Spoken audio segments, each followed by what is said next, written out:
Hi, my name is Stefan. I'm a wedding photographer and videographer, and today I want to talk about affordable solutions to get into filming. So since we've talked about a very expensive camera, the Sony a7R III, on this channel before, and that's not really the most affordable option, of course. It's $3,200 in the US plus sales tax, so it ends up being around $3,500.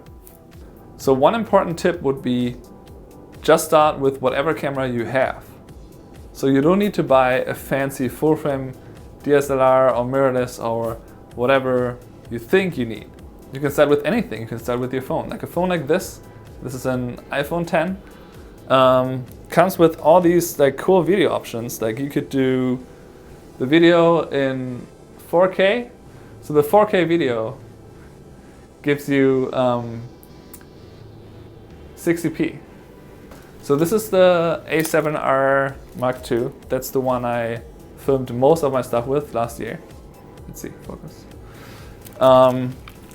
So obviously one thing that really helps to set your video apart is good audio. So putting a microphone on that, in this case it's a Rode mic. I think it's called Video Pro. So there's right now I think 3 different options out there. Let's see, so you just plug it in to the side of your camera. You start it up on the back. So you might be able to see there is a filter. So pretty much if there is anything that's super loud, it just balances it out. And then you can go plus 10 decibels or minus 10 I think, or plus 20. So now you have a really good like run and gun option. You can just film like this. You can rock back and forth just to get like a little bit of movement in your shot. You can obviously just do like simple panning, going left and right.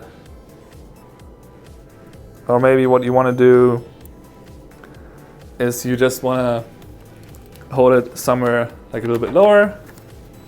Want to just look at the display. You can just embrace a third contact point by putting your elbows to the side of your body and just move around like this. And then rocking back and forth works well. So that's another way to stabilize it further, because obviously having 2 hands on the camera, one on the lens, one on the actual camera, gives you a good stable way of holding the camera. But if you add a third one, like looking through the viewfinder, or if you use your elbows tucked into the side of your body, you pretty much gain a third contact point. So that's a very good way to make your footage look as stable as possible. To start, like even if you don't slow it down, what if you shoot at 4K, 24p, you can't slow it down anymore in post, you are still able to use that if you filmed it as steady as possible. Okay, so the microphone is one option, the phone is another thing you can do. What else? There is this right here, that's our favorite audio solution right now. It's the Tascam DR10L, I believe, yes. And pretty much it comes in this little fancy little mic pack, and then you might think that it looks like exactly like a lav mic. So pretty much you plug it in, screw it in, and then you have this cable. This is what I'm using right now. I have another one of those. So you just have a cable and the mic pack, and then the cool thing about this one is that the SD card goes right into the side here. Don't know if you can see that. Let's see, focus there. So pretty much there's a little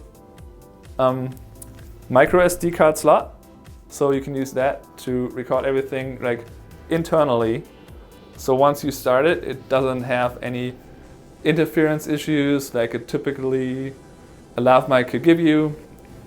So that's very helpful. That's $200. So it's definitely cool if you do any sort of interview style filming, or if you're just planning to do something like this, you record yourself and then you want really good high quality audio without investing in something like a boom mic. So that's the phone is obviously a good idea. You can just film like this with your phone. You could maybe, let's say if you slow it down, shoot it like this. You can do some movement. There's obviously no viewfinder, but you can still do the rock back and forth stuff. You can go left and right, panning. Cool. So what else? What if you film with your phone, you notice the disadvantage, there is not a very shallow depth of field, like even in this scenario, I'm shooting this on an A7 R2 right now, so it's a full frame body, there's a 55mm lens, 1.8 on there. And you can see that the photos, those are actually photos from my road trip, Polaroids I took, they're already like a little bit blurred out. You can kind of tell what's in there, but you can't really see them very well. So that's because the bigger the sensor and the bigger the aperture, the more shallow the depth of field is. So really only my face is supposed to be in focus right now. So you're not distracted. You can still see the background, you can see where I'm standing, but you don't get distracted by the background. So okay, you started working with your phone, like you want the production value to go up. So the next step you can do is buy anything that has a bigger sensor. So there's just a 1-inch sensor, could be like something like a Sony RX100 series camera. They start from around 400 to the Mark V, I think is around 1,000 right now. So they have a sensor that's about 1-inch diagonal. It's pretty good already. If you zoom that in, it comes with a full frame equivalent of a 24-70. So if you zoom that maybe to 50mm or 70mm, you might be able to get some shallow depth of field, like if you shoot at around 2.8. And then if you go one step up, if you buy a Micro Four Thirds, like a Panasonic GH5, GH4 maybe to save some money, or you could go a little bit bigger, go with an APS-C crop sensor. So for example, what we already mentioned on this channel, the Sony a6300 is a very good choice for both photo and video actually. It's a very capable camera, insanely fast autofocus, really good in video. It can shoot 4K, it shoots 120 frames per second in full HD, so you can slow your footage down very nicely. From there, obviously you can always still evolve later towards full frame, but that's really, in our opinion, something that you should only consider if you either actually make money with your camera, or of course if you just have enough spare money, if you think like, I can invest 4, 5, maybe 6,000 to start with full frame because that's what I always wanted. So yeah, just to summarize what I was just talking about, you should start with the camera that you already own, start with your phone if necessary, start with like a point and shoot if you have that, start with any DSLR that you have, and just play around with it and see how far you can get.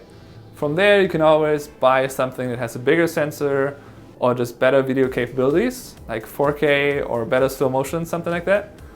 And then if you add a microphone that can give your films like a more realistic audio feel to it. So for example, if you have a drone and then you show a scene that's shot in a city, if you add the city noise to it, it will look way more realistic and just feels better overall. So audio is a very important thing to consider. And from there, you obviously have the editing left, and you don't need to buy any fancy software there either. You can start with something simple. If you are an Apple user, maybe you just start with iMovie. It's pretty much just cutting the footage together, putting it in the timeline, putting the audio underneath if you have any additional audio, and then just cutting it kind of in the way that you think looks the best.